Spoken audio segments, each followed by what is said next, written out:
Bismillahirrahmanirrahim. Assalamualaikum warahmatullahi wabarakatuh. Selamat pagi, salam semangat belajar anak-anakku.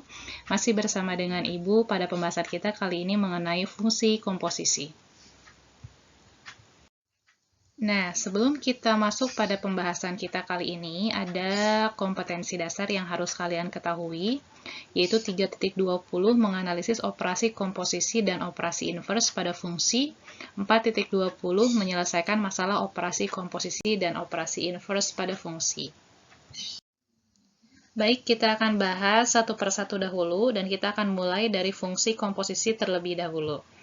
Fungsi komposisi merupakan suatu penggabungan dari suatu operasi dua jenis fungsi, yaitu fungsi f pada x dan juga g pada x, sehingga mampu menghasilkan suatu fungsi baru. Ilustrasinya seperti ini, jika ada dua buah fungsi, di sini ada fungsi f dan g, di mana ada diagram Venn A, B, dan C, maka penjelasannya adalah apabila f adalah pemetaan dari A ke B, ditentukan dengan menggunakan rumus Y sama dengan F pada X, berarti ini daerah hasilnya, ringnya. Apabila G adalah pemetaan dari B ke C, ditentukan dengan menggunakan rumus Y sama dengan G pada X, sehingga akan kita peroleh hasil fungsi G dan F, yaitu kita misalkan H pada X sama dengan G bundaran F pada X sama dengan G pada F pada X. Dari definisi di atas, maka bisa kita simpulkan jika fungsi yang melibatkan fungsi F dan G bisa kita tulis seperti berikut ini. Ada dua ya. G bundaran F pada X, lingkaran ini, bulatan ini kita baca bundaran. G bundaran F pada X sama dengan G pada F pada X. Kemudian, F bundaran G pada X sama dengan F pada G pada X.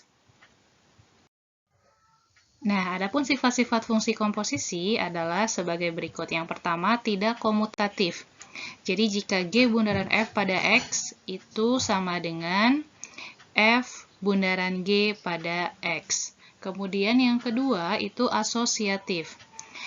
F bundaran pada G bundaran H pada X sama dengan F bundaran G bundaran H pada X. Kemudian fungsi identitas I pada X sama dengan X. F bundaran I pada X itu sama dengan I bundaran F pada X atau sama dengan F pada X. Nah, contohnya, yang pertama, jika diketahui F pada X sama dengan 3X min 4 dan G pada X-nya adalah sama dengan 2X, maka tentukanlah rumus F bundaran G pada X dan G bundaran F pada X. Jawab, yang pertama untuk F bundaran G pada X, berarti kita mulai dulu dengan G dimasukkan ke F menggantikan X. Supaya tidak bingung, jadinya fungsi yang di luar itu kulitnya adalah F-nya. Di sini F-nya adalah 3X min 4 ya. Ini adalah fungsi luarnya. Kulitnya, sedangkan dalamnya adalah G pada X. Jadi, setiap X yang berada pada Fx, di sini X-nya, kita ganti dengan Gx. Gx-nya di sini adalah 2X, sehingga X-nya di sini berganti menjadi 2X, karena isi dari fungsi F adalah Gx. Kemudian setelah kita substitusikan, kita masukkan fungsi Gx-nya kepada F.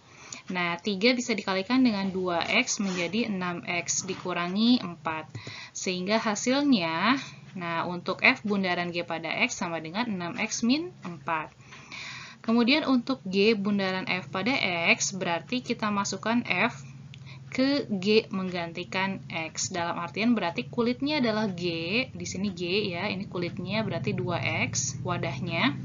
Dan isinya adalah F pada X. Di sini isinya 3X min 4. Berarti kita ganti setiap X pada GX menjadi F pada X.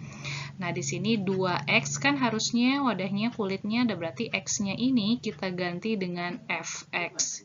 Fx-nya adalah 3X min 4. Sehingga kalau kita kalikan dengan 2, 2 kali 3X menjadi 6X, 2 dikali 4 sama dengan, di sini min 4 ya, 2 dikali min 4 sama dengan min 8. Nah, ini hasilnya untuk G bundaran F pada X sama dengan 6X min 8.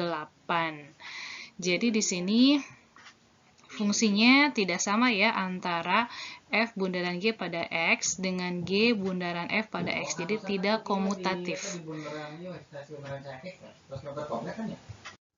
Kemudian untuk contoh yang kedua, jika diketahui f pada x sama dengan 3x plus 4 dan g pada x sama dengan 3x, berapa nilai dari f bundaran g pada 2? Pertama, sebelum kita mengetahui f bundaran g pada 2, kita harus mengetahui dulu f bundaran g pada x. Karena itu kita akan mencari f bundaran g pada x.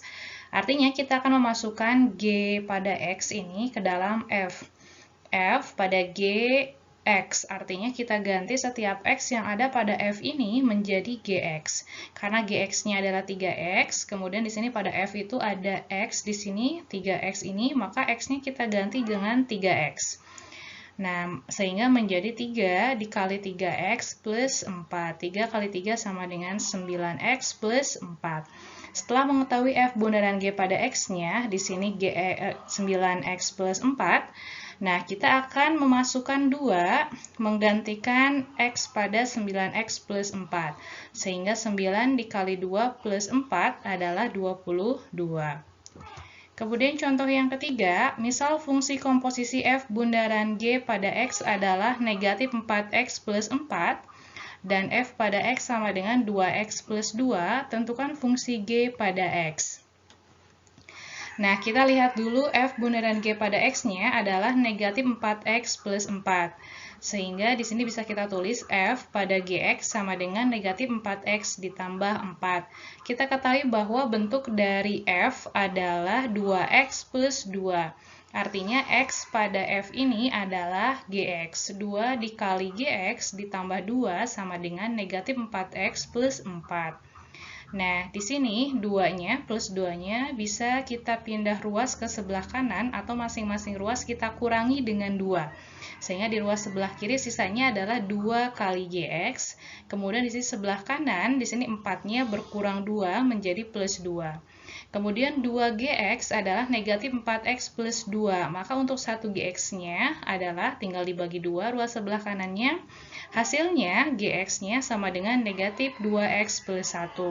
Jadi fungsi G pada X adalah negatif 2X plus 1. Ya, untuk aljabar fungsinya, di sini ada beberapa. Yang pertama adalah penjumlahan F dan G. Jika ada rumusnya di sini, F plus G pada X itu sama saja dengan F pada X ditambah dengan G pada X. Contoh soalnya, jika diketahui F pada X sama dengan X plus 2, dan G pada X sama dengan X kuadrat min 4, maka tentukanlah F plus G pada X. Artinya, di sini untuk F plus G pada X, kita uraikan dulu masing-masing fungsinya F pada X ditambah G pada X. Di sini F pada X-nya adalah X plus 2 ditambah dengan Gx-nya adalah X kuadrat min 4. Setelah itu, jika ada suku yang sejenis, boleh kita operasikan. Di sini ada plus 2 dengan min 4. Plus 2 min 4, artinya 2 dikurangi 4 sama dengan min 2. Sisanya adalah untuk X dengan X kuadrat, karena berbeda suku, maka kita urutkan dulu dari pangkat yang tertingginya ya. Maka untuk F plus G pada X sama dengan X kuadrat ditambah X dikurang 2. Selanjutnya untuk pengurangan F dan G, di sini rumusnya adalah F dikurangi G pada X sama dengan F pada X dikurangi G pada X. Sama halnya dengan fungsi penjumlahan tadi, pengurangan pun sama. Di sini jika diketahui F pada X sama dengan X kuadrat dikurangi 3X dan G pada X sama dengan 2X plus 1, tentukan F dikurangi G pada X. Maka masing-masing fungsinya kita uraikan, F pada X dikurangi G pada X, dan kita gantikan atau substitusikan masing-masing. F pada X-nya yaitu X kuadrat dikurangi 3X, untuk Gx-nya adalah 2X plus 1. Nah, di sini X kuadrat dikurangi 3X, 2X ketika keluar dari kurung bertemu dengan tanda ini kurang menjadi min 2X, plus 1 ketika keluar dari kurung, dia bertemu dengan min menjadi min 1. Kemudian jika ada suku yang sejenis, di sini ada yang sejenis yaitu 3X dengan 2X ya.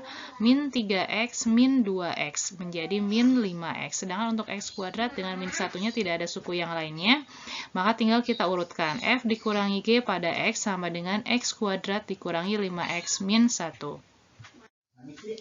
Kemudian selanjutnya adalah perkalian F dan G. Dengan rumus jika ada F dikali G pada X sama dengan F pada X dikali G pada X. Diketahui F pada X sama dengan X dikurangi 5 dan G pada X sama dengan X kuadrat plus X. Tentukanlah F dikali G pada X. Nah, sama seperti halnya yang tadi, 2 di awal, untuk perkalian juga kita uraikan F pada X dikali G pada X. Di sini F pada X-nya adalah X min 5 dan G pada X-nya adalah X kuadrat plus X. Cara mengalihkan untuk bentuk kurung seperti ini masih ingat dengan cara kali pelangi. X dikali X kuadrat sama dengan X pangkat 3, bertambah ya pangkatnya. Kemudian X dikalikan dengan plus X di sini menjadi plus X pangkat 2. Di sini X-nya pangkat 1 dikali dengan X pangkat 1 di sini dijumlahkan pangkatnya menjadi X pangkat 2. Setelah beres dengan X, maka kita akan bergeser dengan min 5. Min 5 dikali X kuadrat menjadi min 5X kuadrat. Min 5 dikali plus X sama dengan min 5X. Setelah bersusun seperti ini, boleh kita cari suku yang sejenis. Di sini ada yang pangkatnya sama, yaitu plus X kuadrat dengan min 5X kuadrat. Maka boleh kita kerjakan. Plus X kuadrat artinya 1, X kuadratnya dikurangi 5X kuadrat, maka menjadi min 4X kuadrat. Sisanya hanya tinggal diturunkan saja karena tidak ada suku yang sejenisnya. X pangkat 3 dikurangi 4X pangkat 2 dikurangi 5X. Nah, yang terakhir adalah pembagian F dan G. Di sini rumusnya F per G pada X sama dengan F pada X per G pada X. Contohnya, jika kita memiliki F pada X sama dengan X kuadrat min 4 dan G pada X-nya adalah X plus 2, tentukanlah untuk F per G pada X-nya. Maka di sini kita uraikan baik F pada X maupun G pada X, masing-masing X kuadrat min 4, dan untuk penyebutnya yaitu Gx sama dengan X plus 2. Nah, kita uraikan untuk X kuadrat min 4-nya, ini dapat diuraikan menjadi bentuk X min 2 dikali X plus 2. Kenapa? Karena jika kita kalikan X min 2 dengan X plus 2, hasilnya adalah X kuadrat min 4. Kita uraikan menjadi bentuk seperti ini dengan tujuan bahwa X plus 2 yang di atas akan dicoret dengan X plus 2 yang di bawah, sehingga sisanya adalah X min 2. Baik, akhirnya kita sudah pada penghujung slide. Terima kasih atas perhatiannya. Salam semangat belajar anak-anakku. Mari kita berlatih soal dari lembar kerja yang disediakan gurumu.